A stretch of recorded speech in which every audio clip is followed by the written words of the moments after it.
Assalamualaikum warahmatullahi wabarakatuh. Berjumpa lagi dengan channel YouTube saya, Brother Channel. Konten kita kali ini saya akan memberikan edukasi buat teman-teman bagaimana kalau burung murai batu kita yang dulunya itu sangat produksi sekali, teman-temannya bisa sampai 10 kalian ya, seperti itu. Dan tiba waktunya burung murai batu kita ini yang jantan dan betina ini masuk proses yang namanya mabung. Tetapi yang posisi mabungnya yang pertama kali itu jantannya, teman-teman. Setelah itu disusul betinanya. Nah, pada periode yang kita bisa dibilang dokor ini ya, untuk betinanya, apakah betina ini bisa bertelur kembali walaupun posisi betina kita ini masih dorong ekor, yang perkiraan ekor betina kita ini panjangnya sudah 13 cm ya, seperti itu ya. Karena betina saya ini panjangnya sekitar 15 sampai 16 cm, teman-teman. Nah, apakah betina yang posisi dokor ini bisa bertelur dan bagaimana ciri-cirinya kalau betina ini nantinya walaupun dia posisi dorong ekor dia bisa bertelur? Karena nantinya ini bisa teman-teman lihat sendiri bagaimana karakter burung betina ini. Nah, kalau salah satunya ya, salah satu tandanya betina kita ini sudah mulai mau bertelur, teman-teman. Yang pertama, betina kita ini sudah mulai yang namanya itu gacor ya. Itu menjadi salah satu ciri-ciri burung murai batu kita ini sudah birahinya itu sudah mulai pulih kembali, teman-teman ya. Dan yang kedua, betina kita ini waktu kita masukkan bahan daun pinus ke dalam sangkar bulatnya, betina ini sudah maini bahan pinusnya, teman-teman. Nah, ciri-ciri yang ketiga ini adalah badannya ya. Badannya untuk betina kita ini dia sudah ibarat kata ngisi, teman-teman ya. Badannya itu sudah ngisi dan sudah terasa badannya ini ibarat kata itu sudah mulai gelambir ya, atau semok, badannya itu lebih gemuk dari biasanya. Itu salah satu tanda betina kita ini sudah siap masuk ke dalam kandang ternak walaupun posisi betina kita ini dorong ekor. Perlu teman-teman ketahui, perawatan untuk burung murai batu yang betina saya sedang dorong ekor ini dan juga jantannya, ini saya menggunakan blenderan daun mengkudu saja, tidak saya campur menggunakan ekstimulan. Kenapa? Karena ini adalah indukan produksi, teman-teman, bukan indukan ibarat kata lepas trotol, teman-teman ya. Karena kalau indukan yang sudah biasa produksi, ini ibarat kata sudah lancar sekali, betina ini pastinya mudah mengeluarkan telurnya, teman-teman. Nah, fungsi dari mengkudu ini ya, mengkudu polosan untuk betinanya ini jelas saja mengembalikan kembali kondisi indukan betina ini sehingga nanti lebih cepat pulih dan juga lebih ibarat kata cepat dia mematangkan set telur betina ini sendiri, teman-teman. Jadi tidak perlu kita menggunakan ekstimulan kalau untuk burung yang sudah produksi. Nah, kalau untuk jantannya bagaimana? Kalau untuk jantannya, teman-teman, posisi jantan ini tentu saja sudah sering melakukan perkawinan. Fungsi dari mengkudu ini juga selain dia untuk menyuburkan jantannya atau mematangkan benih penjantan itu atau bisa dibilang sperma jantannya, mengkudu ini juga cepat sekali mengembalikan kondisi burung murai batu kita seperti semula waktu dia sudah selesai dorong ekornya ya. Jadi itu fungsi dari mengkudu ini. Tetapi kalau untuk betina posisi dorong ekor, teman-teman, ini sudah saya lakukan proses penjemuran posisi dia dorong ekor, teman-teman ya. Karena betina nggak masalah kalau kita lakukan proses penjemuran dan juga teman-teman tidak memikirkan ekornya. Ibarat kata misalkan nanti ekornya itu menjadi pendek, teman-teman ya. Setelah kita lakukan proses penjemuran tanpa mandi selama 7 hari. Setelah itu kita kasihkan blenderan daun mengkudu, teman-temannya. Kira-kira kasihkan ke jangkrik sekitar 10 sampai 15 ekor seperti itu, teman-temannya. Dan juga jantannya kita berikan juga blenderan daun mengkudu tetapi berbeda posisi. Kalau betina ini kita berikan blenderan atau mengkudu dan juga penyemuran waktu dia dorong ekor. Kalau untuk jantan kita berikan waktu dia dorong ekor dan tidak kita lakukan proses penyemuran ya, dan juga proses penyemuran juga untuk burung yang sedang dorong ekor ini hanya 5 menit saja ya, dan juga ibarat kata jamnya nggak lebih dari jam 8 pagi teman-teman ya, karena lebih dari jam 8 pagi sinar matahari terlalu terik ini bisa menghambat pertumbuhan ekor jantan ini. Jadi keduanya, jantan dan betina ini sudah saya berikan blenderan atau mengkudu ya, yang mudanya teman-teman, tetapi berbeda saja posisinya saja ya.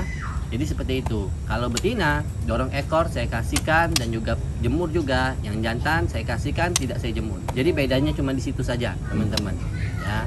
Nah, bagaimana ciri-ciri badan betina ini sudah benar-benar siap ya? Lebih baik saya ambil saja biar teman-teman itu jelas dan juga lebih paham teman-teman.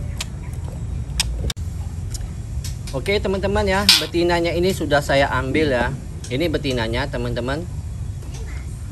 Betina ini perhatikan dari badannya teman-teman, ini sudah ngisi sekali teman-teman ya. Nih sudah ngisi sekali badan betina ini teman-teman, dan badannya ini udah gelambir ya, seperti ada lemak tapi bukan lemak, gemuk ibarat kata tuh, udah montok teman-teman ya. Badannya sudah ngisi semua dan juga didukung dengan seperti biasa ya.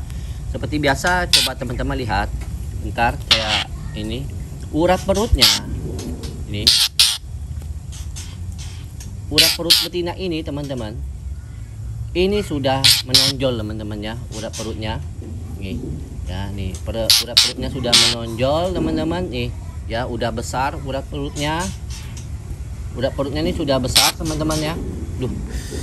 Nih urat perutnya sudah besar, nih urat perutnya udah besar teman-teman. Dan juga tadi yang sudah saya bilang, betina ini sudah gacor, jadi sudah siap kita masukkan ke dalam kandang ternak.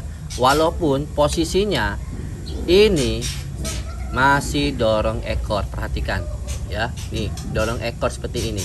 Jadi ini bisa teman-teman ya, didukung juga misalkan sudah kita kasihkan bahan daun pinus ya, bahan daun pinus di kandang bulatnya teman-teman ya. Karena kalau untuk betina ini teman-teman yang posisi dorong ekor, tentu saja kita harus pisahkan dengan jantannya ya. Lihat di channel YouTube saya teman-teman, di video saya sebelumnya itu sudah saya upload kok.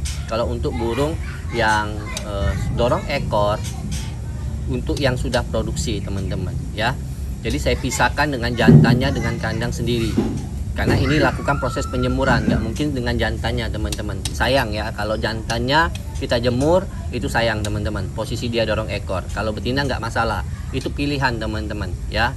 Kalau jantan lebih baik jangan, sayang ekornya teman-teman ya. Nah ini jadi betina ini sudah saya lakukan proses penjemuran juga teman-teman selama 7 hari yang sudah saya bilang tadi. Jadi ini betina ini ibarat kata sudah benar-benar full birahi dan telurnya sudah benar-benar siap. Sekarang waktunya betina ini sudah siap masuk ke dalam kandang ternak. Jadi seperti inilah teman-teman ya, ciri-ciri betina yang dorong ekor yang sudah produksi ini sudah siap masuk ke dalam kandang ternak walaupun posisinya dorong ekor ya. Oke teman-teman, lebih jelasnya saya lepaskan betina dan jantan ini di dalam kandang ternak. Kita lihat karakternya, apakah dia memang sudah benar-benar siap atau belum. Teman-teman ya, burung murai batunya sudah saya masukkan ke dalam kandang ternak ini ya. Ini jantannya, dan pola pakan yang saya berikan ini hanya jangkrik saja teman-teman ya, karena ini kan baru kita masukkan ke dalam kandang ternak, jangan kita gas dulu untuk pakannya. Walaupun burung murai batu kita ini sudah biasa produksi teman-teman ya, santai dulu teman-teman ya. Ini kita berikan dia pakan variasi lainnya, pakan F lainnya, ini hari besoknya teman-teman ya, atau hari keduanya. Dan jangan lupa kita selalu mengganti air mandi ini teman-teman, supaya indukan kita yang jantan dan betina ini lebih cepat memulihkan kondisinya ya. Karena betina dan jantan ini pasti mengalami yang namanya stres. Mengalami stres ini pasti teman-teman, karena kedua indukan ini sudah melewati ibarat kata periode yang namanya ngurak teman-teman ya. Jadi dia harus sering yang namanya itu mandi. Bagaimana blenderan mengkudunya? Apakah boleh kita berikan ke indukan burung murai batu kita? Boleh teman-teman ya. Kita berikan ke indukan burung murai batu kita ya, dengan cara kita blender daun mengkudu tadi ya, yang polosan saja teman-teman, tidak usah diberikan stimulan.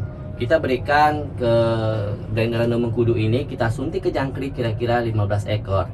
Nah, untuk pagi harinya ya, jadi pakan jangkrik yang disuntik blenderan daun mengkudu ini kita utamakan terlebih dahulu teman-teman. Pagi-paginya kita berikan dulu ya, sesuaikan saja dengan kebiasaan teman-teman. Setelah misalkan sudah siang ya, sudah siang sekitar jam 9 atau jam 10, atau pakan jangkrik yang sudah disuntikkan blenderan daun mengkudu ini hampir habis, misalkan seperti itu, baru kita masukkan pakan yang lainnya seperti jangkrik dan ulat Hongkong ya. Jadi seperti itu contohnya. Yang penting blenderan daun mengkudu ini kita berikan dia lebih utama dulu. Walaupun dia makannya nggak banyak atau makannya itu nggak sampai habis, nggak masalah teman-teman ya. Nah, kita ulangi lagi pakan seperti itu ya, blenderan daun mengkudu kita suntikkan ke jangkrik sampai burung murai batu kita ini bertelur. Boleh kita stop atau kita lanjut kembali sampai burung murai batu kita ini benar-benar posisi mengeram, baru kita stop ya. Jadi ada dua opsi, ada dua pilihan. Itu tergantung teman-teman mau di stop waktu indukan burung murai batu kita ini sudah bertelur, dia misalkan telurnya pertama, di stop nggak masalah. Kalau mau dilanjut silakan ya. Jadi itu pilihan teman-teman. Yang penting blenderan daun mengkudu ini kita masukkan terlebih dahulu daripada pakan yang lainnya. Ini misalkan teman-teman sudah dibiarkan di dalam kandang tanah ini tidak juga kunjung bertelur, apakah boleh kita cabut dan lakukan proses penjemuran ulang kembali untuk jantan dan betina ini? Itu boleh teman-teman ya. Yang penting kita batasi ke indukan betina ini di dalam kandang ternak selama 1 bulan. Lebih dari 1 bulan cabut kembali teman-teman ya. Jadi itu nggak masalah.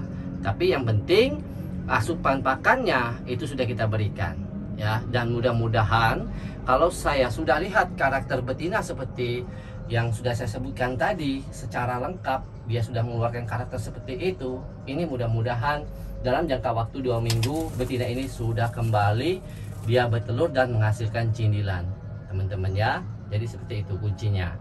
Kalau teman-teman mau menggunakan kroto dan juga ikan cere itu silakan ya, itu lebih bagus. Tapi kalau saya hanya itu saja teman-temannya sebagai pengiritan ya. Kita harus ibarat kata pinter-pinter mengakalin pakan untuk burung murai batu kita teman-teman. Kalau kandangnya cuma 1 is okay, nggak masalah kalau kita mau jor F ya. Tapi kalau kandang kita banyak terasa sangat berat sekali. Dan juga tentu saja ya, harga burung murai batu juga sekarang ini lagi tidak stabil teman-teman ya. Jadi saya menggunakan 2 pakan itu saja sudah cukup ya. Konsentrat petelur ayam dicampur dengan pelet ikan merek PSC ya, racikannya diberikan ke jangkrik dan juga ulat Hongkong. Kita berikan pakan itu terus sampai indukan kita ini mengeram, baru kita stop. Kita hanya berikan jangkrik saja polosan dan juga itu cacing. Jadi seperti itu teman-temannya triknya. Dan jangan lupa teman-teman mengganti air mandi ini setiap hari. Kalau saya teman-temannya, tapi kalau teman-teman terasa berat bisa mengganti air mandi ini 2 hari sekali teman-teman ya. Supaya apa fungsinya? Ini lebih cepat juga mengembalikan kondisi indukan burung murai batu kita, karena kedua indukan kita sudah melewati yang namanya proses mengurak dan sekarang dorong ekor teman-temannya untuk betinanya. Jadi ibarat kata mandi ini untuk menghilangkan stres kedua indukan burung murai batu kita. Gak perlu khawatir teman-teman ya. Walaupun jantan kita ini masih bisu, nanti begitu betina kita ini sudah mulai main di bahan sarang, jantan ini pasti akan gacor merayu betinanya. Jadi nggak usah khawatir teman-teman ya. Biarkan saja, apalagi ini kan sudah berjodong, jadi nggak masalah. Pasti dia akan gacor waktu betina ini sudah mulai main di bahan sarang atau sudah unjal bahan sarangnya. Yang penting asupan F, pakan ekstra pudingnya teman-teman harus perhatikan, dan juga pakan racikan ya yang biasa saya gunakan bisa teman-teman ikuti. Oke teman-teman ya, mungkin sekian dulu video kita kali ini. Semoga bermanfaat buat kalian semua, khususnya peternak burung murai batu seluruh Nusantara. Salam kicau mania.